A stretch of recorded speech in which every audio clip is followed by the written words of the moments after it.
Welcome to the Liberation Lab podcast, insights and interviews for the disruptive educator. I'm honored to have my sis on. I'm going to let her introduce herself. Why don't you tell people who you are, what you do, and why you do it? My name is Myisha T. I'm an author, a co-thinker, um, a guide, a facilitator of healing, um, and I do it. I work with individuals to help them liberate themselves from systems of domination while empowering them to cultivate interdependent community across the global majority and beyond. So we've been rocking with each other for a while now, hmm Aisha. And, putting all my cards on the table, this season of the podcast is centered on healing and humanity. And hmm part of the reason that I'm doing that and want to do that is because I believe those two things are uh, systematically removed from the educational experience. That is, our Yeah, teachers must come in and perform regardless of where they are, regardless of what they feel, regardless of what they're experiencing. Our students must come in and perform because ultimately our funding, capitalism, is tied to how well we perform despite our humanity. hmm And on top of that, we exist in the space that will tell us to come out and, as educators, as principals, as district leaders, whatever role we're in, to step into the school and shut everything down and just go. And I'm like, well, when do we stop being human? When do we stop needing to heal from our trauma so we don't replicate them on our students and those that we serve? And absolutely. so that's my heart. But for folks who aren't familiar with you and the work that you do, help us understand, how do you define healing? Absolutely. So I would define healing as an active practice of learning and unlearning. Hmm. Essentially, you are looking at yourself and your foreparents, your grandmother, your aunties, your uncles, and you're trying to find out the patterns of behavior that they have and the patterns of behavior that exist within yourself. Once you see those patterns, you begin to unlearn and relearn. It is an imperfect, messy middle practice of moving forward in your life in a way that humanizes yourself and humanizes your relationship to and with others. I would say that's my definition of healing. It is a lifelong practice, almost like martial arts. It's life is practice, life is school. Will Smith has said that. So Hmm. everything is all related to healing. Is not a one and done process, but it's a lifelong practice and an embodiment of unlearning and relearning over and over again. And at the core of it is learning to love yourself so that you can give from a spaciousness and give love to others. That's my long definition of healing. I think all of those things are necessary. I love that you said the messy middle, hmm because um, our the way we've been socialized into perfectionism, hmm to feel like it has to be refined in order to be true, hmm um, to not see the beauty in the mess of hmm healing, that healing has to be linear, and all those other misnomers, right? So which leads me to where I want to call you in and ask you, uh, in your own journey and in your practice as a healer, helping others to learn and unlearn. What are some of the biggest misconceptions folks have about how to begin the process? That it's all in your head. That you have to think like you have to process here. The Mhm. biggest misconception is healing means that I'm going to intellectually understand that I am broken, and now that I know that I'm broken, I'm just going to sit with that. There's no momentum or motion. So here's the thing. There's some science that does say your thoughts create your reality.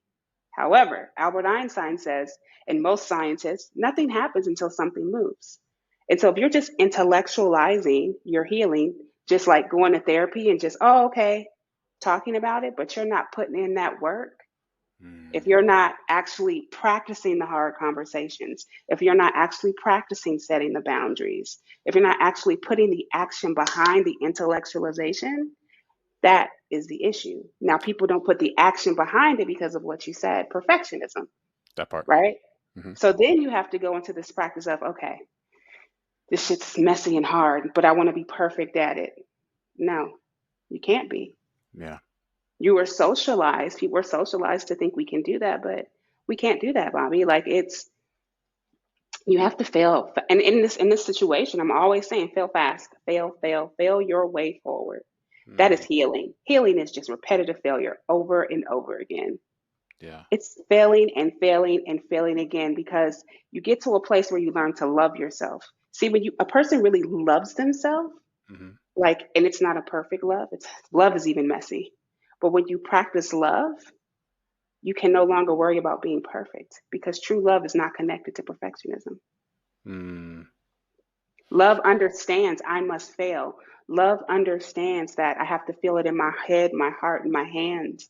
Love has no motive, right? I'm going into love now, but um, we wrestle. That's what my number one issue actually is with all folks across racial difference is perfectionism mm, because they're not willing to go against, they're not willing to, intellectually they know, but no one wants to make a move.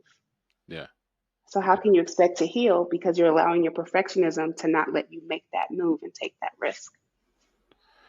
I heard someone say that when it comes to the knowing and doing, like we're always 18 inches away from actually actually moving forward, right? Actually uh, putting it into practice. Like you know what you believe by how you Right. act, by what you do, right? By how you respond. And Mm-hmm. I think the same thing for our educators. And I'm going to kick it back to you on this one. Like, so I look at teachers even in my building, those that I serve in my consultancy. I look at schools that I've had the pleasure of serving, and even on the school board, right? I look at our educational sector and I see people who are digging their heels in the sand to try to preserve something because it's comfortable and won't let it go away. Like they won't let it be erected anew. And so what it Mm-hmm. looks like is, you know, the the proverbial sandcastle is being blown away and we're trying to with all our might hold the sand together and it's slipping through our fingers. And in that slipping, then we're lashing out at others. Then it becomes the political bargaining chips. Then it becomes the weaponizing of things that we don't understand. When empathy has become a political bargaining chip, when we politicize empathy, like we're in a really bad spot when we can't Absolutely. It's horrible. and and when that becomes all right, where we are we're when we're digging our heels in the sand and now we're dividing over the fact that we over just empathy. Like Yeah. it is mind boggling. So here's why I want to bring you in. I want to ask with what you shared about the doing portion of Mm-hmm. things. We face barriers in how we've been socialized. We face Mm-hmm. barriers in how news outlets, propaganda, and all those things come into play. And so people may hear this and say, "Oh man, y'all are talking about healing. It's all woo woo and stuff like that." And so they have these own barriers in their minds and in their hearts that keep them away from. Could Mm-hmm. you speak to some of those barriers and how you help people navigate them? Yeah. So a lot of people don't know this. I come from a family of educators, and one of my last roles was a one-on-one instructional aide for a school district. Um, before I did one-on-one work with kids with autism, my kids all have it. Um, and so for educators, I think some of the barriers that I witness is the backlash, the fear of backlash from administration Yeah. for moving into a healing journey. So I work with a teacher. We just had a call, and she's just like, "Oh, I'm up against the wall. The Mm, administration's, their heels, like you're saying, their heels are in the ground, and they're bringing us all these strategies, but they're not working for our students. They're not working for me as a teacher. What do I do?" And the question we have to ask ourselves, I said, "Hey, so what's a liberated classroom look like for you?" yeah. Right? Because a liberated classroom is a classroom of healing. It is a healed classroom. It Absolutely. goes it goes beyond like the practice of whole body learning. Let's be real. Whole body learning does not work for a lot of kids of the global majority. Whole Mm, body learning may work for traditional white families, but whole body learning and whole body listening does not work for kids of the global majority. And so as an educator, You get to practice the messy middle of an imperfect of, okay, this is what they want me to teach. And how can I do it in a way that liberates children to their own ways of knowing? How can Yes. I make sure as a teacher you actually get to choose for yourself and your classroom how to take curriculum and find ways to implement.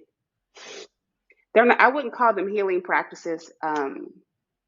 I would say for your classroom, you want to find out the ways of knowing, even if you have a classroom of 30 kids, all Yeah. your kids are going to have different ways of knowing.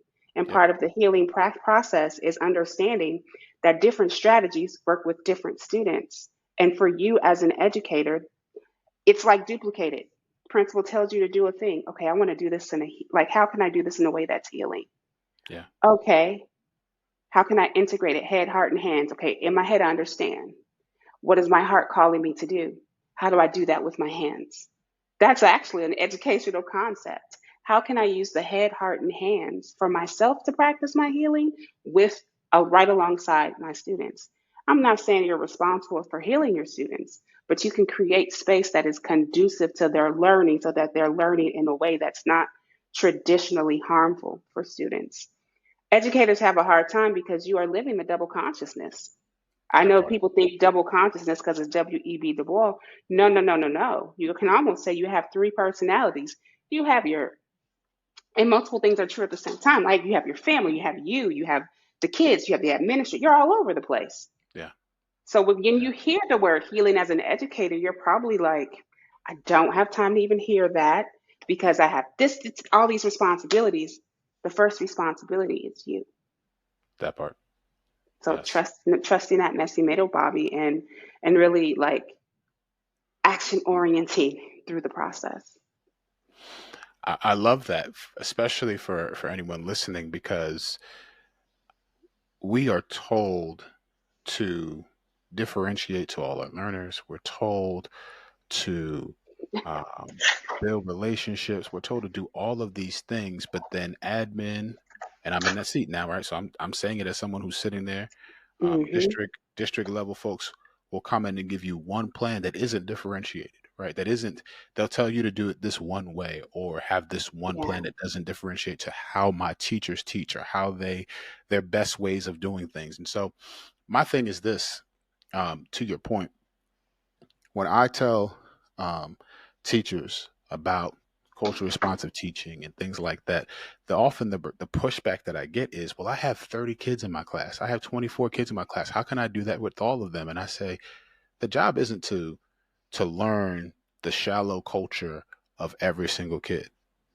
The job is to push past that and get into collectivist principles where That part. now we're building an actual community in here.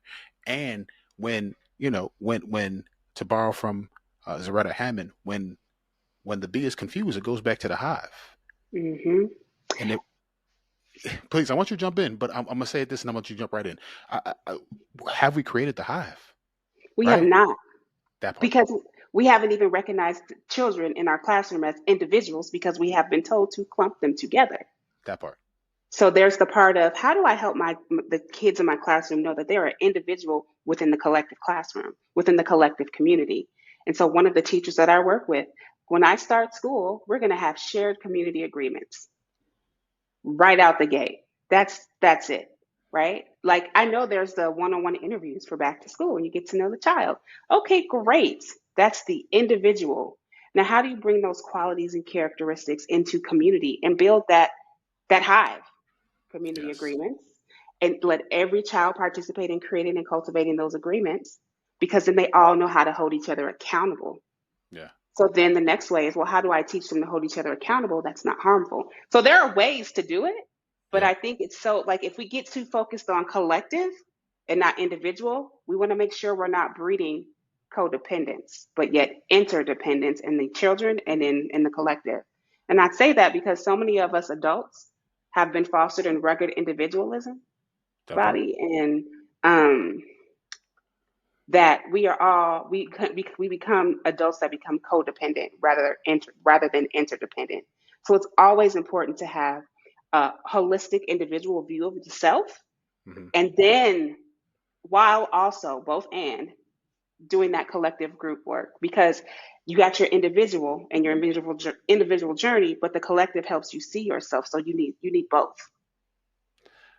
So let's push that a little bit. Let's say that I'm an educator and you're talking about this codependency. What does that look Hmm. like for an educator? Let's say I haven't been able to recognize if I'm there, but now you're saying something that makes me think, am I there? Have I enacted these principles, this way of being? Um, let's say I'm an Mm. educator and I'm asking myself that question. What are some indicators that will let me know, like, yeah, I have some healing to do in this area? Ooh, you're bringing up the codependency. I should have had my notes. Whew. I think one of the ways to know that there's codependency within yourself as an educator is that when administration tells you to do something, you say yes and you don't push back. Hmm. You never push back. Hmm. And I don't even want to say push back. They'll tell you to do something and you feel it. That's the problem. You feel it in your heart and in your gut. And they're like, you have to do this thing. And you just know, like, and then you're just like, okay, no problem. Now, it differentiates because, for us black folk, a lot of us ain't gonna be like, yeah, okay, we gonna push. And so we spend, as black folks specifically, we fight a lot in these systems because we just have an internal antenna Hmm. Hmm. that I believe that black folks have. I'm sorry, I can't speak to other cultures. Y'all might have it too. Not, I'm not trying to sound any kind of way, but I'm speaking for my culture. But if you are people pleasing with administration, Hmm. if you are not speaking up for yourself when you know administration is doing something wrong, or if you know they're doing something wrong and then you're just going to gossip with other teachers, but y'all not making no solutions, you're codependent. That's that I couldn't. I wish there was like a button to just like and fire emojis right there. I exist in a space where I am trying to heal systemically, if you will. Hmm. And I sit down with particularly my team, right? So I'm on seventh grade and I sit down with my team and I'm like, all right, we need to come up with some core agreements here. How are we Hmm. going to choose to interact with each other?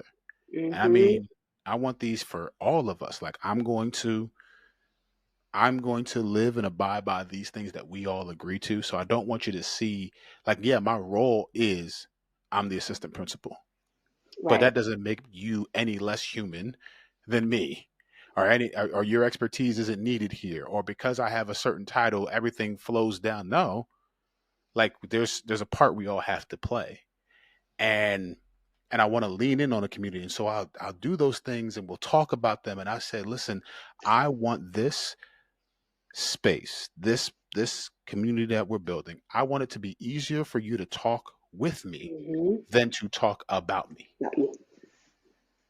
And yet and still we find that it's so much easier. I won't say easier, but it's habit for a Yeah. lot of educators to go back to, I don't know about that, and then go gossip in the teacher lounge or go talk Hmm. about kids and it always comes out.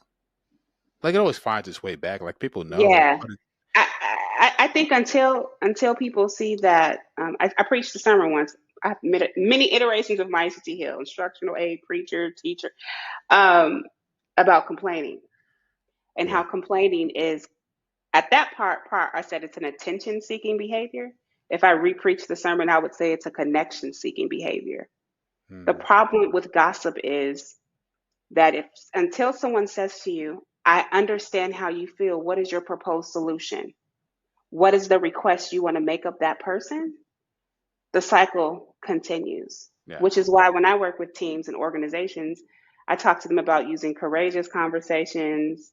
I rename it, but it's essentially nonviolent communication, Yeah. because it teaches you to be able to have a team and speak where the team is learning the process of observations, feelings, sensations in the body, needs, and making clear requests.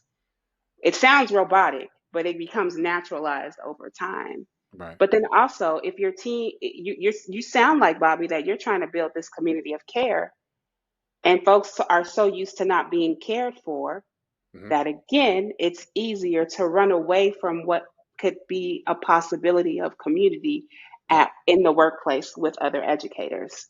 Yeah. Yeah, and it's paradigm shifting, Hmm. right? It is it is revolutionary in the sense that, like, even to the point where I'm supposed to do X amount of observations focused on these criteria, and before I go in their rooms, I would love to huddle and be like, what could this look like in community? Because here are the things that I'm supposed to be coming in to look for. But these things benefit our babies.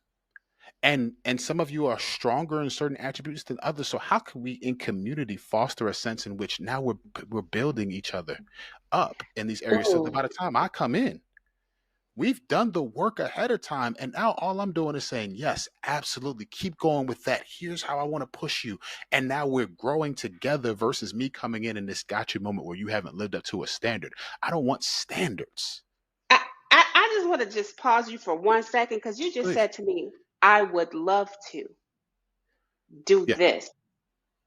My question to you, my friend, is it possible? What's the possibility of you doing that? Because it sounds like it's in your heart. I feel it as you're speaking it. And Yeah. hopefully everyone who's listening is feeling it. It's like, okay, you have these standards. How do you co-think even before the day of observation? Right. How do we make these standards work? Yeah. Because Well, that's I'm gonna be honest with powerful. you. I'm going for it. Like, I'm just There gonna it do is. it. Just Uh do it. yeah. And And I'm I gonna hold think you accountable to it. I know you will. I'm sure I'm gonna get a text message like, "Hey, did you?"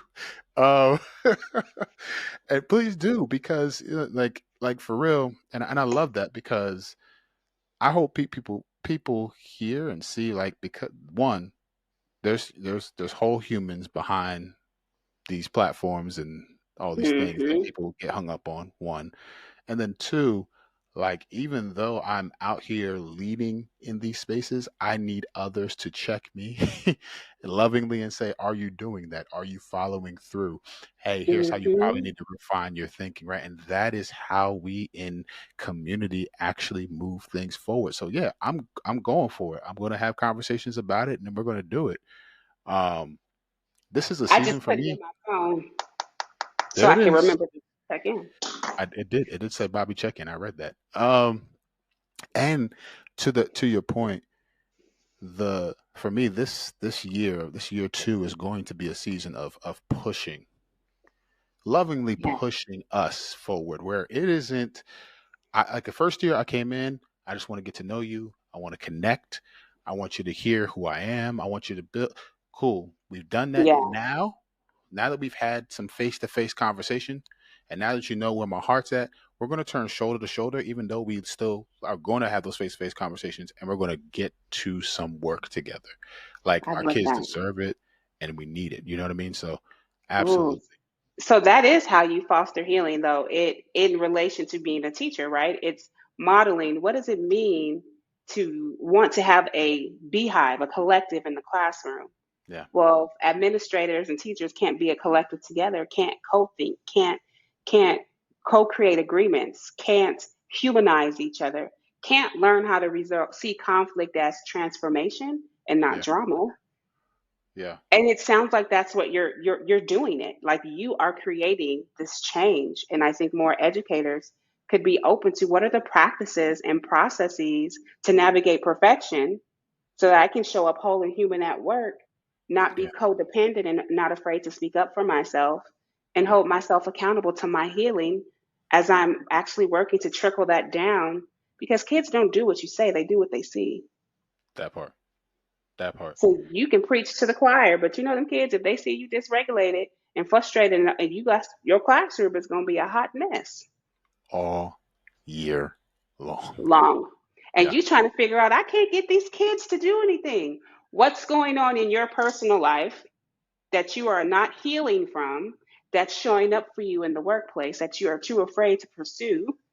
Hmm. Coaching, instructional coaching, personal coaching, and do your Hmm. own personal healing journey.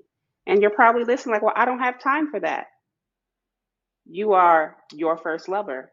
So learn to build the intimacy with the self to make time for yourself so you don't show up and have a classroom a hot mess the whole year. Yeah. Yeah. Practice. And to your point, the people who may struggle with that and say, I don't know if I have time and things like Hmm. that. Well, I think about it like this. in education, you have time to pull that child into the hallway. You have time to have the conversation. You have Yeah. time to try to check the behavior. You have time to write the discipline referral. You have time to send them out your class. You got time when they come back to try to do it again and send them Yeah. back out to the classroom. So if you're making time in all these ways that are not building a return on the investment, then perhaps you have time to do it in a way that's going to benefit you and the surrounding community. Yeah. And it's something else that just fell into my spirit was this idea of educators, right? Like you are under a power, right? You're administrators. Mm, And then if you perceive yourself as the dominator of the classroom, having power over the kids in the classroom, that's not going to cultivate a healed space in the community because the mm-mm. goal is not to have power over the kids Yeah, or power over the classroom. Like I've seen some recent studies about let's teach kids these teachers how to have power over. No, no, yeah, no. You have the power within, but if you could just see yourself as a guide that you're taking them on a journey, that part. not having power over them, but having power within yourself that flows out, major difference. It's not about having power. It's school is just another duplication of capitalism and oppression. And 100%. it takes one to really want to take the leap to say I don't want to be codependent at work anymore. I want to speak my truth. As we're learning to speak our truth, though, Bobby, always have a solution or offer, have something in the back pocket. Because I remember I'd go to the principal and say, hey, this, and this. Myisha, I see you. I hear you. You're absolutely right. Can you propose a solution to me?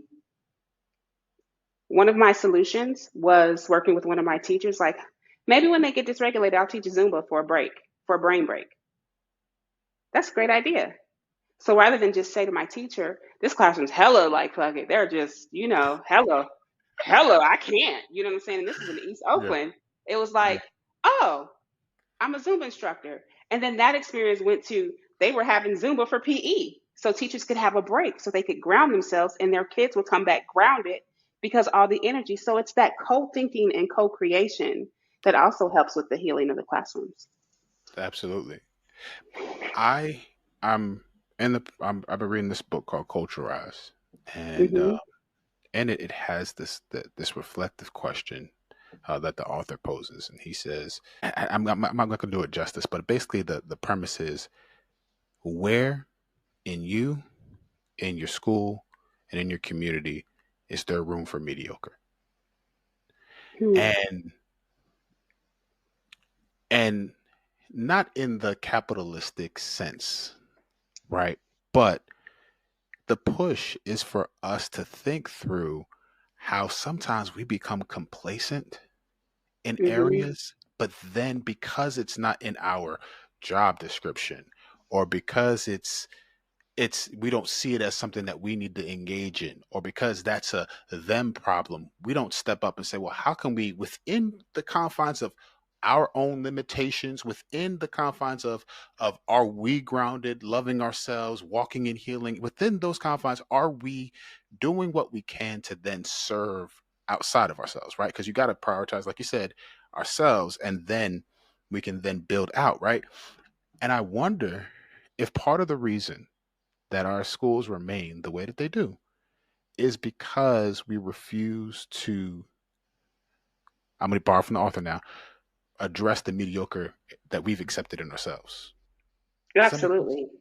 Absolutely. I believe that is why we are all complacent because we feel stuck.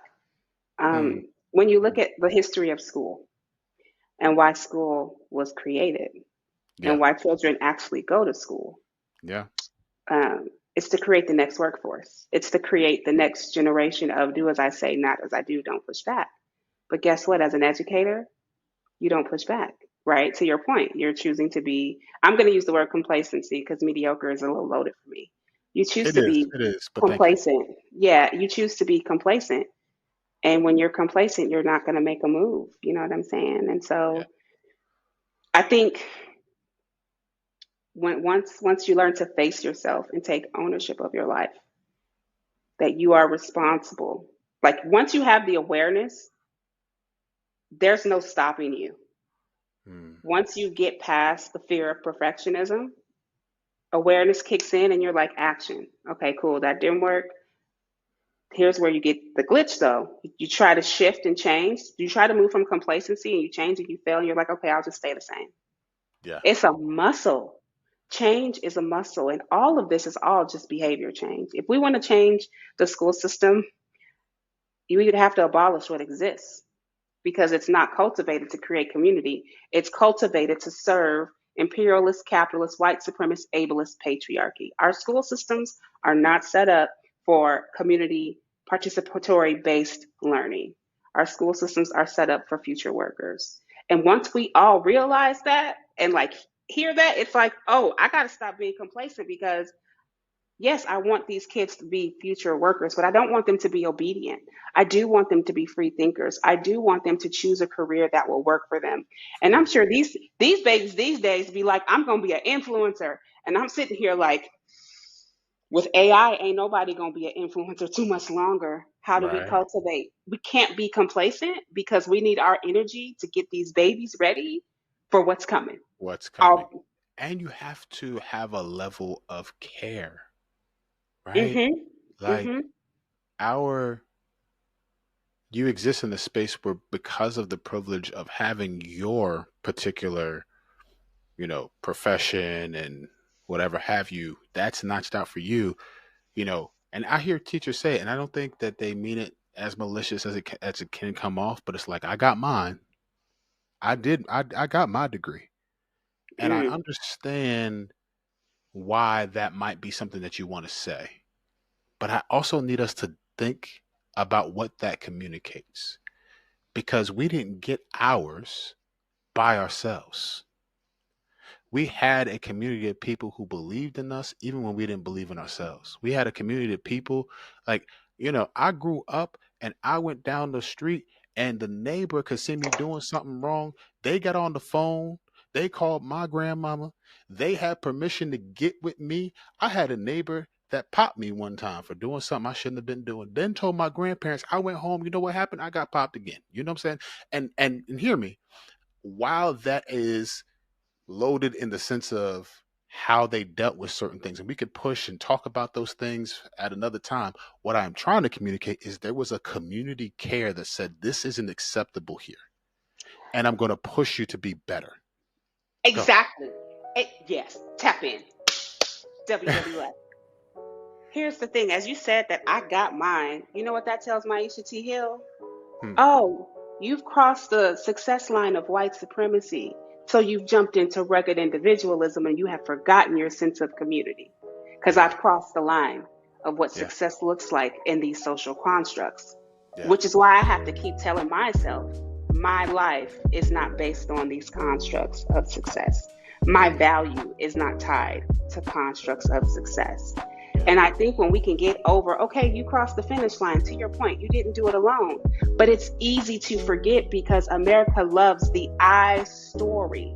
That's Yes. why the self help industry that I am a part of, which is strange, is $1 billion industry Yeah. because, right? It's the I show. Yeah. It's Yeah. the I show. Look what I do. Look what I Yeah. can do. Yeah. Yeah. I mean, we have to, and I say it as much as I can, but like, we got to buy into Ubuntu, right? I am because we are. And the implications of that are such that I am continuing to be because you continue to be, right? Like your progress Absolutely. is my progress. Your Mm-hmm. success is my success. Yep. And when we begin to do that, we can begin to see some things change for real. Yep. Absolutely. I am because you are. Yeah. Um, yeah. The we is always greater than the me. 100%. 100%. So, for folks who are now hearing your brilliance for the first time, Mm-hmm. how can they connect with you, support you, buy your book, buy your book, buy your book? Yes. Heal your way See? forward. It glistens still. The Co-Conspirator Guide to an Antiracist Future.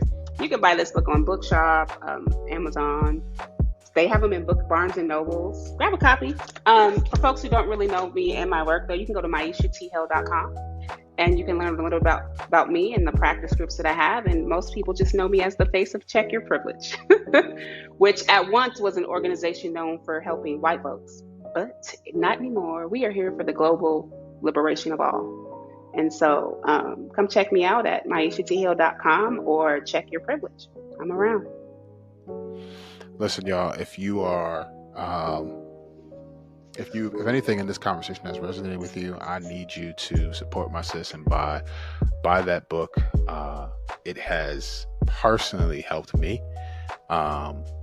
We've had many conversations, as you know, Myisha, about the ways in which people might feel like, oh, well, this book is for white folks. Nah, this book is for us. And there's so much in it. You write from a level of you embodied experience that helps us all see ourselves and see the ways in which we've been socialized to believe, and have to unlearn and grow together. So I'm going to commend that to anybody who's listening. Support her, support the CYP crew, my family over there. And so thank you so much for being here, sis. Absolutely. Thank you for having me.